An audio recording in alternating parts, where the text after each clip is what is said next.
Officials have blamed Al-Qaeda for the attacks.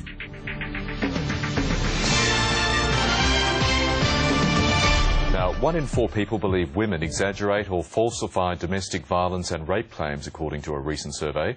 But despite these shocking figures, changing perceptions about violence against women is a slow process. Today, more than 250 Australian and international community leaders will meet in Melbourne to address the problem. Todd Harper is the CEO of VicHealth, which is organising the event, and he joins us now in the studio. Todd Harper, good morning. Good to see you. Thank you. Now, these community attitudes have sort of waxed and waned over the years. For a time there seemed to be a really broad understanding and a great deal of empathy with women who were living in or tolerating violent circumstances. What's shifted?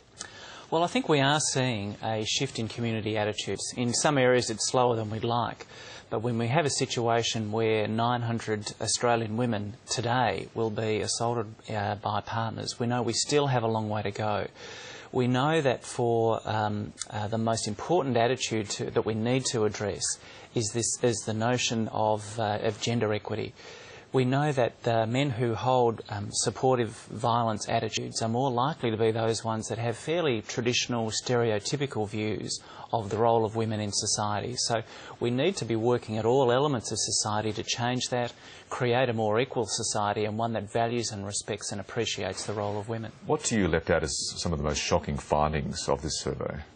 Well, I think one of the things that I found most concerning was not only the fact that 1 in 5 women experience violence, but also the fact that in some situations men feel that violence can be excused, particularly if the man regrets his actions. Now, violence in any situation is not acceptable, particularly when we have such a devastating human toll. The economic toll is substantial, almost $14 billion a year. And if you think about this is one of the greatest human rights abuses you could imagine. Violence from a partner that you've chosen to live with, share your life with. It's one of the greatest breaches of trust and greatest breaches of human rights. One of the most confusing elements for people who might not have any experience of this kind of violence is wondering why women stay and why women put up with it. Yeah. I was talking to a survivor of domestic violence about this recently.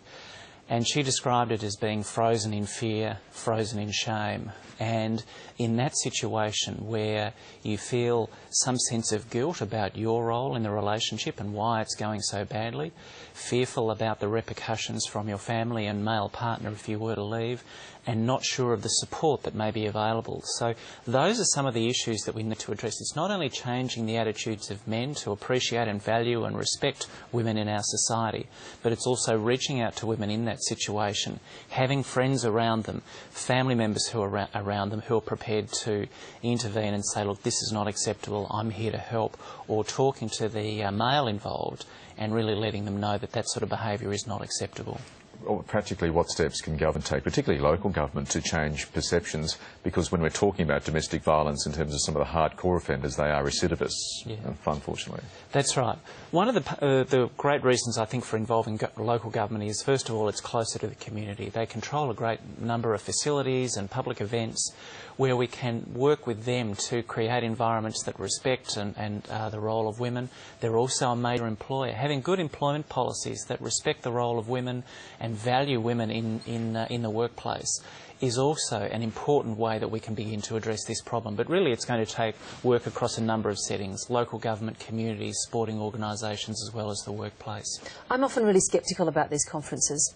They just seem to me a gabfest for people who think they know the answers to get together and then feel good about themselves and walk away in little changes. So tell me what will change after this conference. Well, what we would hope that comes out of today, and the speakers I think will reflect this, that it's important for people who are working in this area. Sometimes they can feel they are so alone against such an enormous problem as this.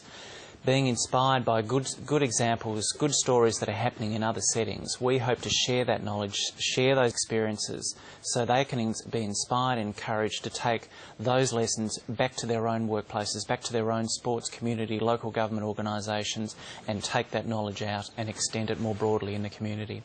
Todd Harper, good to see you today. Thanks so much for joining us. Thank you very much. Thank you. Thank you.